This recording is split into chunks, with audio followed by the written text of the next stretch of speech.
বাজে ফিল্ডিং আর ক্যাচ মিসের মাসুল গুনল পাকিস্তান। ৫ উইকেটের জয়ে এশিয়া শ্রেষ্ঠত্বের মুকুট রেখে দিল ভারত। ম্যাচ সেরা তিলক ভার্মা। বিসিবি নির্বাচন নিয়ে প্রার্থীদের দৌড়ঝাঁপ, মনোনয়ন তুলেও জমা দেননি বিএনপি নেতা ইশরাক। ২৫ পদের বিপরীতে সাবমিশন ৫১টি, পরিবেশ নিয়ে সন্তুষ্টি। এশিয়া কাপ ব্যর্থতা ভুলে বাংলাদেশের আফগানিস্তান সিরিজের প্রস্তুতি। ১৫ সদস্যের দল ঘোষণা বিসিবির। চোটের কারণে নেই লিটন, অধিনায়ক জাকের। এবং হংকংয়ের বিপক্ষে এশিয়ান কাপ বাছাই ম্যাচ সামনে রেখে প্রাথমিক দল ঘোষণা বাফুফের। দর্শক আগ্রহ তুঙ্গে, ২৪ মিনিটেই শেষ ১৯,০০০ টিকিট। এশিয়া কাপের খবর। পাকিস্তানের স্বপ্ন গুড়িয়ে শিরোপা ছিনিয়ে নিল ভারত। চিরপ্রতিদ্বন্দ্বীদের ৫ উইকেটে হারিয়ে আবারও চ্যাম্পিয়ন টিম ইন্ডিয়া। দুবাইয়ে আগে ব্যাটিংয়ে নেমে সাহিবজাদার 50-তে দারুণ শুরু করে পাকিস্তানিরা। ওপেনিং জুটিতে আসে ৮৪ রান, ফকর করেন ৪৬ রান। তবে স্পিনারদের কল্যাণে ছন্দ ফিরে পায় ভারতীয়রা। কুলদীপ নেন ৪ উইকেট। ৩৩ রানের ব্যবধানে ৯ উইকেট হারিয়ে ১৪৬ রানে অল আউট হয় পাকিস্তান।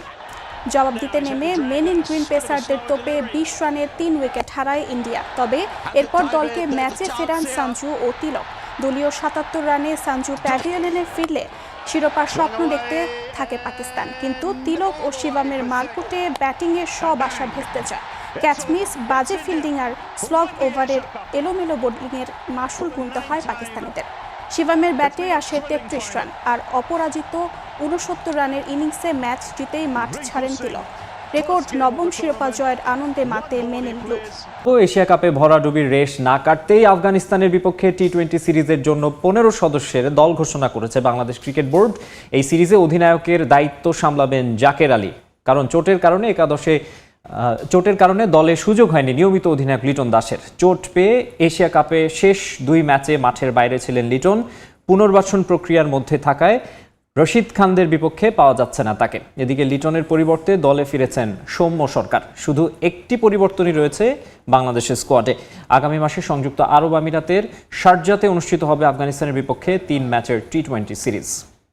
শেষ হলো বাংলাদেশ ক্রিকেট বোর্ড নির্বাচনের মনোনয়নপত্র জমা দেয়া।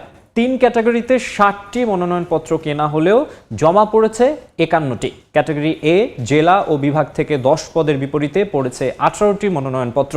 ক্যাটাগরি বি থেকে ১২ পদের বিপরীতে জমা পড়েছে ৩০টি। আর ক্যাটাগরি সি থেকে ১টি পদের জন্য মনোনয়নপত্র জমা দিয়েছেন ৩ জন। মনোনয়ন তুললেও ক্যাটাগরি বি থেকে তা জমা দেননি বিএনপি নেতা ইশরাক হোসেন। এদিকে নির্বাচনী পরিবেশ নিয়ে এতদিন অভিযোগ থাকলেও বর্তমান অবস্থায় সন্তোষ জানিয়েছেন ক্লাব প্রতিনিধিরা। বাংলাদেশ ক্রিকেট বোর্ডের নির্বাচনে চলছে গুজব আর গুঞ্জনের খেলা। সকালবেলা যাকে সরকার পক্ষের লোক বলে আলোচনা হয়েছে বিস্তর, বিকেল হতে না হতেই তার পরিচয় হয়ে যাচ্ছে বিএনপি সমর্থিত। শুধু যে কাউন্সিলরদের ক্ষেত্রেই হচ্ছে তা নয়, স্বয়ং পরিচালক পদপ্রার্থীদের নিয়েও চলছে নানা মহলের টানাপোড়েন। মনোনয়নপত্র ক্রয়ের দিনে ৩ ক্যাটাগরিতে ২৩ পদের জন্য ৬০টি মনোনয়নপত্র কিনেছিলেন কাউন্সিলররা। কিন্তু জমা দেওয়ার সময় দেখা মিলল না সবার। ৩টি ক্যাটাগরিতে আমরা ২৭শে সেপ্টেম্বর যে ৬০টি মনোনয়নপত্র বিতরণ করেছিলাম, তার মধ্যে হতে ৫১টি মনোনয়নপত্র জমা পড়েছে। ক্যাটাগরি একে 18টি, অর্থাৎ এখানে 25টি বিতরণ করেছিলাম, 18টি জমা পড়েছে। এর মধ্যে হচ্ছে ঢাকা বিভাগে 3টি, চট্টগ্রাম 4টি, খুলনা 2, রাজশাহী 4, রংপুর 3, বরিশাল 1 এবং সিলেট 1। ক্যাটাগরি 2-এ 30টি, আমরা 32টি মনোনয়নপত্র বিতরণ করেছিলাম, 30টি আমরা জমা পেয়েছি। ক্যাটাগরি 3-এ 3টি বিতরণ করেছিলাম, 3টি জমা পড়েছে। দিনভর একে একে প্রার্থীরা এসেছেন নিজেদের মনোনয়ন জমা দিতে। কেউ সশরীরে তো কেউ পাঠিয়েছেন নিজেদের প্রতিনিধিদের দিয়ে। শুরুতেই নিজের এবং প্রেসিডেন্ট বুলবুলের হয়ে ঢাকা বিভাগ এবং জেলা থেকে জমা দিয়েছেন নাজমুল আবেদিন ফাহিম। এই বিভাগ থেকে জমা পড়েছে আরও একটা মনোনয়ন। চট্টগ্রাম বিভাগে জমা দিয়েছেন মোট 4 জন, রাজশাহী থেকেও জমা দিয়েছেন 4 জন আর রংপুর থেকে 3 জন। যদিও পদের সমান প্রার্থী থাকায় নির্বাচন না হওয়ার সম্ভাবনা দেখা গিয়েছে বরিশাল, খুলনা এবং সিলেট বিভাগে। সেসব জায়গায় বিনা প্রতিদ্বন্দ্বিতায় নির্বাচিত হতে যাচ্ছেন প্রার্থীরা।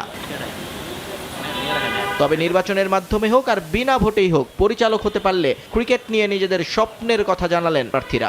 পরিচালক হিসাবে যদি হয়ে যায়, আমরা সবাই মিলে সিলেটের ক্রিকেটের স্পেশালি গ্রাসরুট লেভেলটাকে উন্নতি করার জন্য আমরা কাজ করব। অনেক কিছু করার সুযোগ আছে, আমাদেরকে নতুন করে চিন্তা করতেই হবে।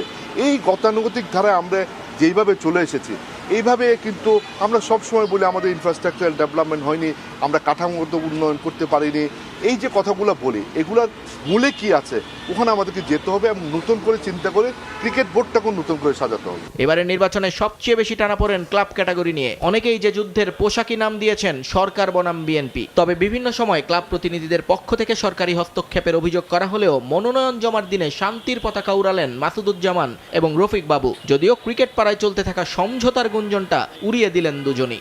নির্বাচনে সমঝোতা বলে কোনো কথা নেই। নির্বাচনে যদি প্রতিপক্ষই না থাকে তাহলে সেটা নির্বাচন বলা যায় না। তো আমরা চাই যে এখানে যারা যোগ্য আছে, যারা নির্বাচন করতে যায়, তারা সবাই এই ক্রিকেট বোর্ডের আসন্ন নির্বাচনে অংশগ্রহণ করবে। উৎসব মুখরই মনে হচ্ছে, সবাই স্বতঃস্ফূর্ত, সবার মুখে হাসি দেখছি। এখন আমরা একটা নতুন পরিচালনা পর্ষদের আশায় আছি, ভবিষ্যতে যাতে কোনো ধরনের গত টার্মে যা হয়েছে তা যাতে না হয়। তফসিল অনুযায়ী আগামী 1 অক্টোবর দুপুর 12টা পর্যন্ত মনোনয়ন প্রত্যাহার করতে পারবেন প্রার্থীরা। এনসিএল টি20তে প্রথম জয়ের দেখা পেল খুলনা বিভাগ। ঢাকা মেট্রোকে 22 রানে হারিয়েছে তারা। সিলেটে আগে ব্যাট করতে নেমে 171 রানের সংগ্রহ পায় খুলনা, জবাবে 149 রানে থামে ঢাকা মেট্রোর ইনিংস। দিনের অন্য ম্যাচে সিলেট বিভাগকে 9 উইকেটে হারিয়েছে ঢাকা বিভাগ। আগে ব্যাট করতে নেমে স্কোরবোর্ডে 134 রান তোলে সিলেট, আর লক্ষ্য তাড়া করতে নেমে 9 উইকেট হাতে রেখেই জয়ের বন্দরে পৌঁছে যায় ঢাকা বিভাগ। ঢাকা মেট্রো টসে জিতে ব্যাট করতে পাঠায় খুলনাকে। ব্যাটিংয়ে নেমে খুলনার শুরুটা ছিল দারুণ। 2 ওপেনার 8 ওভারে দলীয় খাতায় 71 রান যোগ করেন। তবে 14 রানের ব্যবধানে দুজনই ফেরেন সাজঘরে। ইমরানুজ্জামান 36 রান করেন। সৌম্য সরকার টানা দ্বিতীয় 50-র অপেক্ষায় ছিলেন, কিন্তু 45 রানে তাকে থামতে হয় রান আউটে। এরপর এনামুল ও আসিফের ব্যাটে ভর করে খুলনা 171 রানের পুঁজি পায়। 26 বলে 49 রান করেন এনামুল, আফিফ করেন 33 রান। মেট্রোর হয়ে 2 উইকেট নেন আবু হায়দার রনি।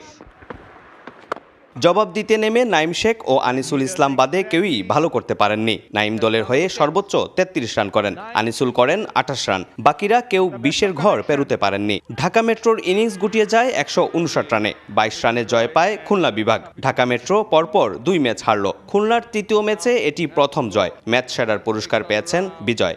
দেখে বোঝা যাচ্ছে টিমটা অনেক ভালো, তো রেজাল্টটা আসলে দরকার ছিল, সেখানে কন্ট্রিবিউট করতে পেরেছে, অবশ্যই ভালো লাগছে। নিজের জন্য আসলে খুব দরকার ছিল রানটা করার।